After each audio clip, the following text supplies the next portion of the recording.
I'm Mike. And I'm Linda. And we're really excited to be with you today to talk about Apple Vision Pro. But first, a little about who we are. So, hi. Mike and I are from Apple's Design Evangelism team. Our job is to help anyone, whether you're a designer, engineer, student, make really great experiences on Apple platforms. So, some ways that we do that. Our team helps produce Apple's human interface guidelines to give you all the latest best practices for making awesome apps and games. We also help produce videos where you can learn how to design and code fluid layouts and animations like for the dynamic island on our latest iPhones. And it's where you can get a little peek behind the curtains from our Apple design team. This here is a kalimba. Maybe you've seen one before. This is what it sounds like. You recognize it? Maybe you do now.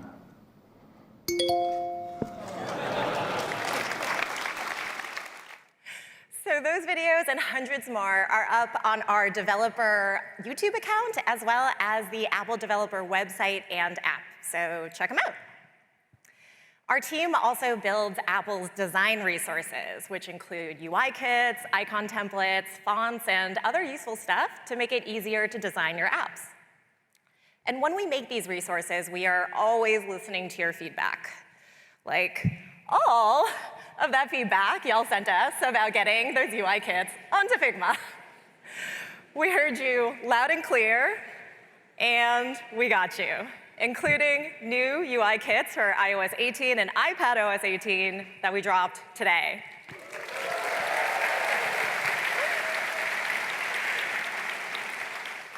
So we might meet you at a design lab or other events that we host around the world, and we can help lend a hand to bring your ideas to life on Apple platforms, including our latest platform, visionOS. Woo. So, new platforms are kind of a big deal. They give us chances to create totally new types of software interfaces. Interfaces shape the experience that people have with software. Interfaces are how all of us communicate and how we get things done.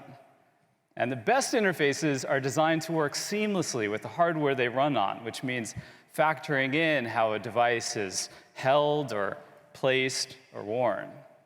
And it also means factoring in how people interact through touch or a pointer or a keyboard. Designing approachable and usable interfaces starts with this deep understanding of the people for whom we're designing.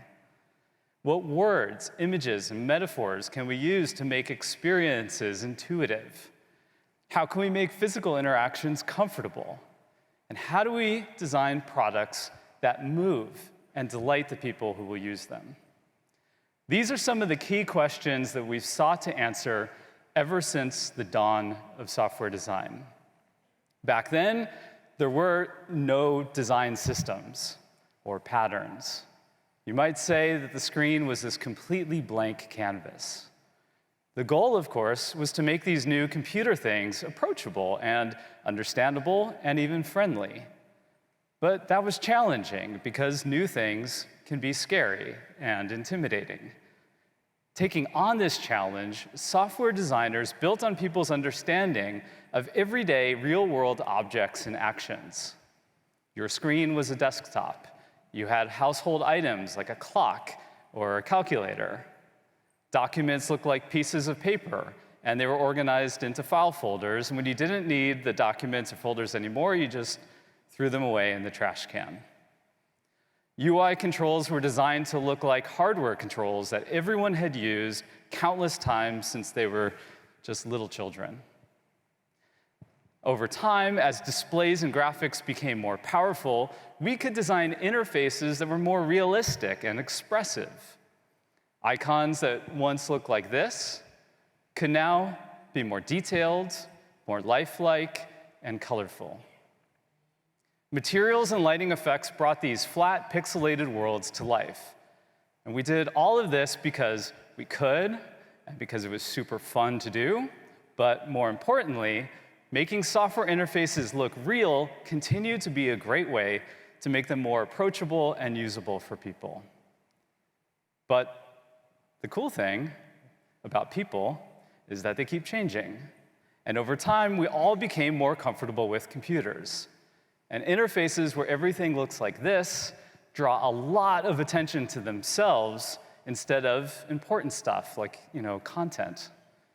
Realizing this, designers started making interfaces that were more abstract, going from something with tons of highlights and shadows and textures to something that's a little more understated, but equally understandable. This is a button. You know it, I know it, we all know it. So, okay, where am I going with all this? Is it no longer important to make software that looks and feels real? Absolutely not. Today, abstraction and realism coexist in software, and in many ways, software has become more real than ever before. Haptic feedback makes interacting with software a more physical, tactile experience. Siri gives us the ability to converse with software like we do with each other.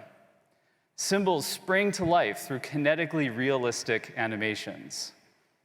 Visual interfaces have become more natural in how they respond to gestural input, and translucency and vibrancy give software materiality and depth. And sometimes, tools and other interface elements are designed to look exactly like their real-world counterparts.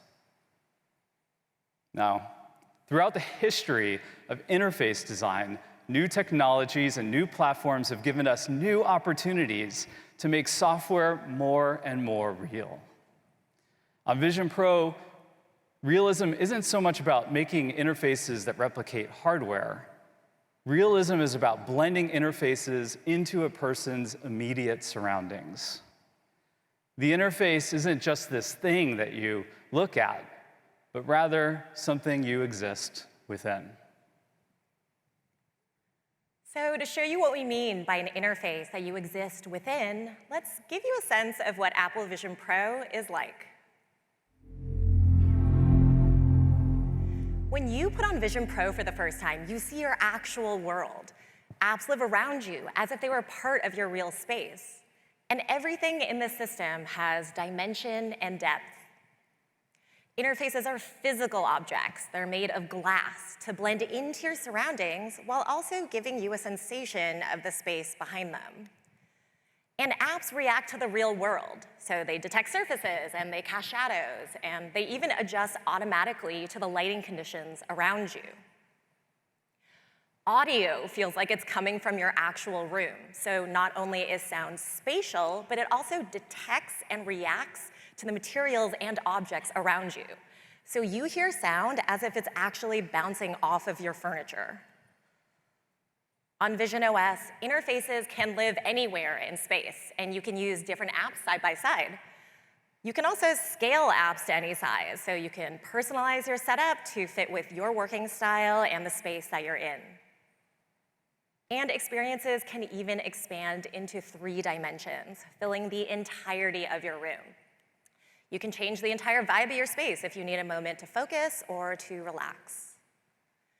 And this whole time, you're navigating these experiences with nothing more than your own body, with your eyes and hands and even your voice. So there's no barrier between you, the interface, and your world. And so what this means is that when you make apps for Vision Pro, you can recreate really authentic behaviors. And you can design experiences that look, sound, and feel like they're actually there. So it's a little taste of what a spatial interface is like. Today, we want to focus on a few key ways that spatial design can be really fun and enable you to make interfaces that feel more real. First, we'll start by looking at how to use depth and scale in your designs. Then we'll get into how people interact naturally with natural input. And finally, we'll talk about how immersion provides for experiences that were simply never possible before. So let's start off with depth and scale. Okay. This is not a beach ball. This is a picture of a beach ball on a flat screen. And we all know that this isn't a real object. We can't hold it, we can't throw it, we can't even look around it. And even if I move it suddenly at you, you all didn't just flinch thinking it was actually going to hit your face. It just doesn't feel that real. Now, this is a beach ball. Awesome, thank you. It has shape, volume, and depth. And if I throw it at you, all right, keep passing it backwards. Yeah, pass it around. You instinctively know how to react to it. So depth is a powerful tool. People notice and want to interact with objects that are near them. And spatial interfaces allow you to play with real depth that you can use to encourage interactions and direct people's focus. As in right now, none of you are paying attention to me. You're paying attention to that beach ball. Let's just leave it there. Yeah. Yeah. We were going to say whoever had it last, that's yours now, so I think you win. OK, what was I saying? So like I said, spatial interfaces allow you to play with real depth that you can use to encourage interaction and to direct focus in ways that just aren't possible on a flat screen. So take the keyboard on visionOS, for example, which always appears within arm's reach in front of you whenever you need it. Because the keyboard appears so close by, you naturally want to reach towards the keys, which have depth, volume, and shadow to show that they're interactive. And as your hands get closer, those keys get brighter in response, as if reacting to your presence. And it encourages you to tap on them. So you can use depth to help people understand how to use your interface. But you can also use depth to encourage interaction with content. So in the Vision Pro experience, Encounter Dinosaurs, you're meant to feel like you're believably meeting these creatures from the Cretaceous period. Depth is used to naturally cue the audience when to interact with characters. Creatures will purposely enter your personal space when they want you to engage with them, even standing up if you move your hand away, to get you to pet them or to let them inspect you. It's all invisibly guided by depth and proximity. But when there's a cinematic that's just meant to be watched, characters will also purposely move away from you to signal that interaction time is over. And so in this way, depth shows people what they can and can't participate with without you having to overtly give instructions. And this makes interactions feel more authentic and believable. Now, depth mixed with scale lets us design for a truly infinite canvas. Psychologically, scale has a huge impact on our perception. Small, nearby objects feel personal and lightweight, while larger, faraway objects feel impressive and substantial. On visionOS, you're not limited by the size of hardware, so you can show objects at their real-life scale. This can give people an authentic feel for, say, a product that they want to buy, or you can expand interfaces beyond the size of most physical displays and create apps that benefit from huge amounts of screen space, like if we got Figma on this thing. You can even design experiences that are larger than the physical space people have, like transporting folks to a massive theater, even if they're in a small apartment. And so with scale, you can build these huge, impactful moments. So together, depth and scale let you build life-like interactions into life-size interfaces. And it's super cool to think about what you can make if you're working with realism like that. On Vision Pro, people interact naturally with their eyes and their hands, not with controllers. There are two kinds of input, direct and indirect. To explain the difference, if you'll humor me, I would love to do a little exercise with all of you. So if you're able to do so, I'd love you to raise your hand in front of your face like this, and then stick out your index finger, okay? And then on the count of 3, I want you to touch your nose. 1, 2, 3, touch. That's direct input, directly interacting with the object of interest. Everyone touched the outside, right? Okay, good. So never before have we been able to interact with software in such a realistic way. Direct input is great for learning skills and practicing real-world skills. For example, Boston Children's Hospital has built a visionOS app that helps family members with no medical background whatsoever learn how to operate complex medical equipment. And direct input is also awesome for gameplay.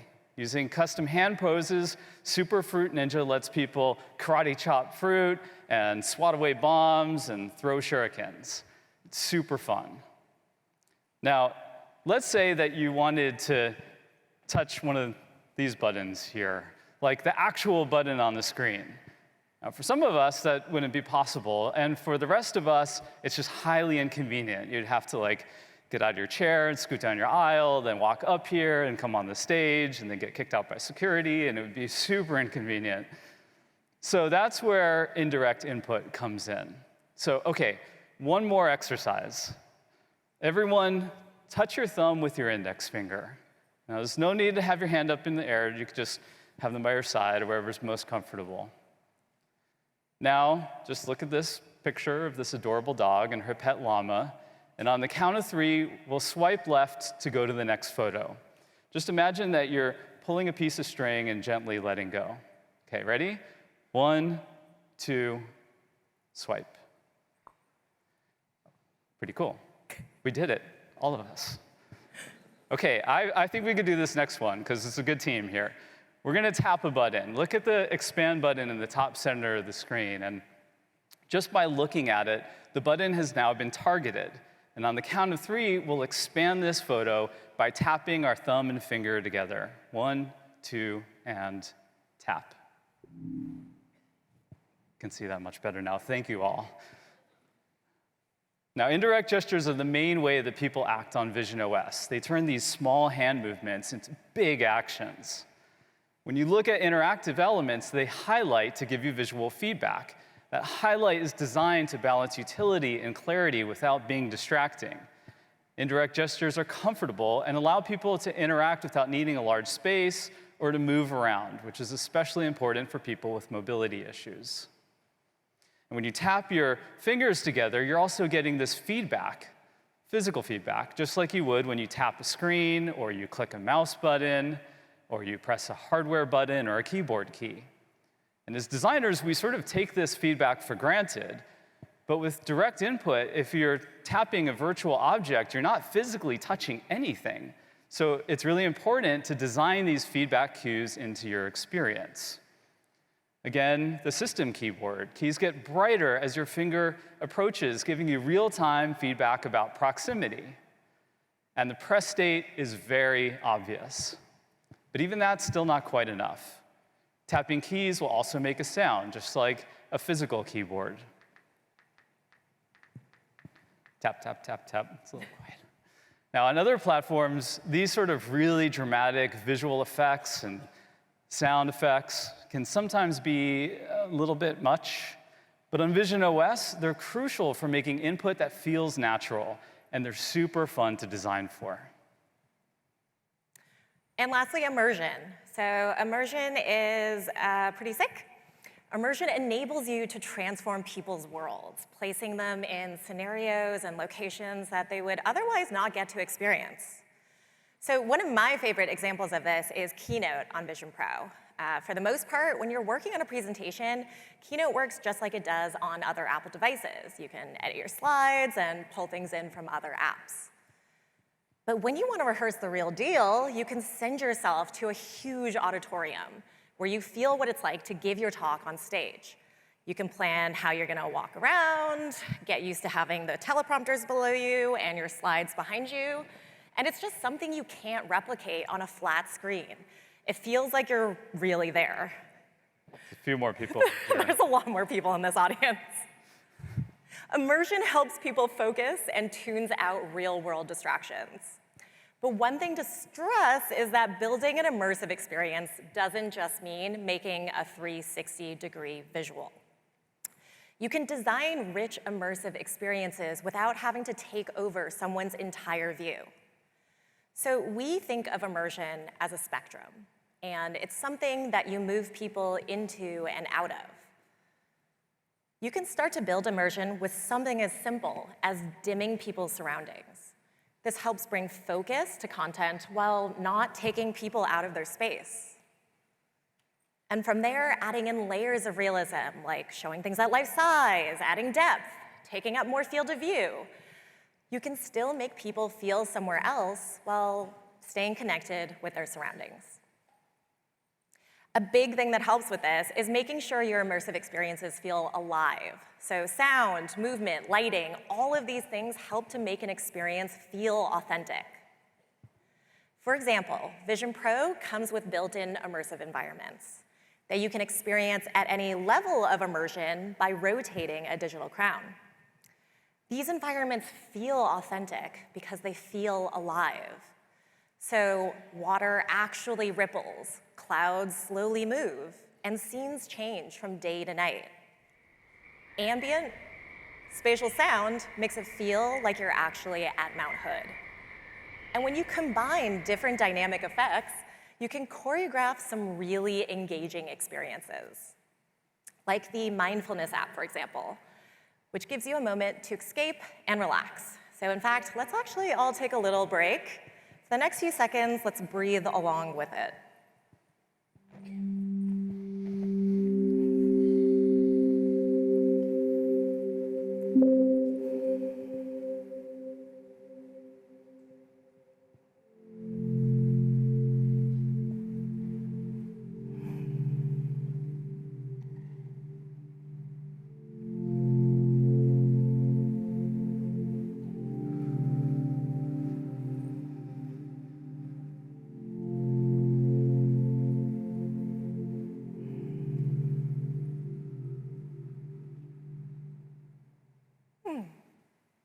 That was nice.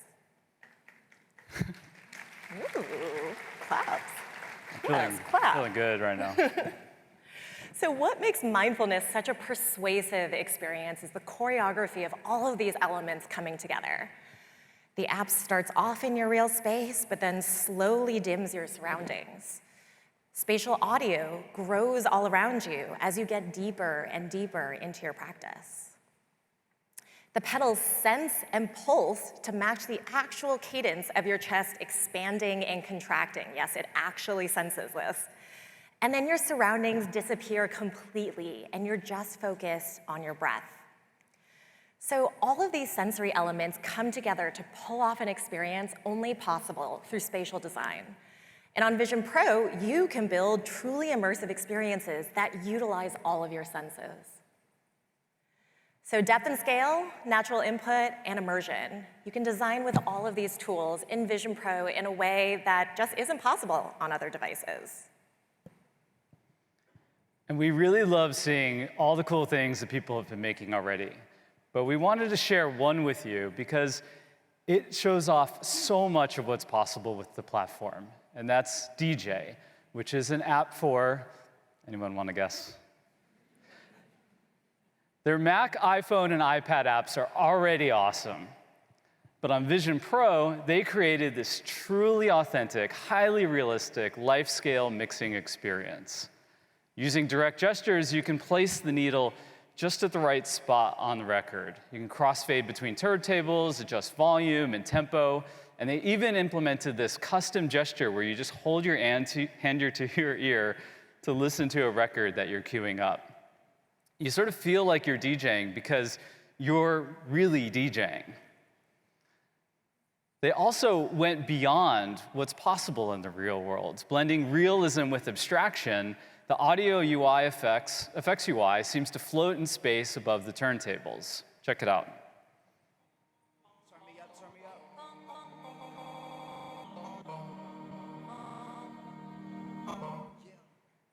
It's pretty cool. Creating a moment of immersion, DJ can transform your living room into a club with visuals that match the colors of album cover artwork and pulse to the beat. Or transport you to an EDM space tunnel if that's your scene. They also made things that are kind of a pain in the real world easier on Vision Pro.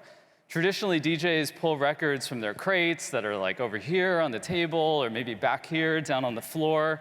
And while recreating that experience definitely would be possible, it would require a lot of movement and get old pretty quick. So the team built this mode where records can float in space over here within arm's reach, and you simply reach over and pull vinyl out of the sleeve and put it down on the turntable. It captures the essence of the experience without being overly literal. And in case you were wondering, yes, you can scratch here. And as a matter of fact, here's me scratching.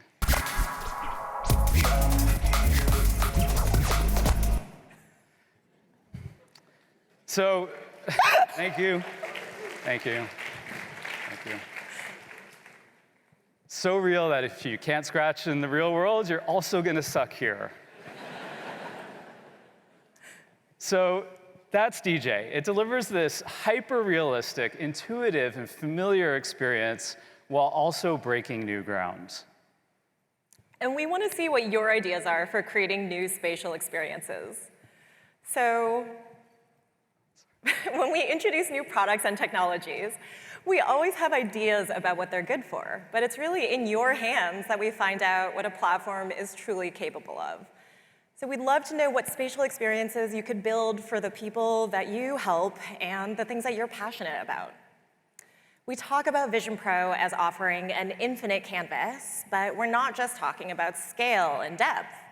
An infinite canvas is one that just offers infinite possibilities for making original, stunning, and truly innovative work.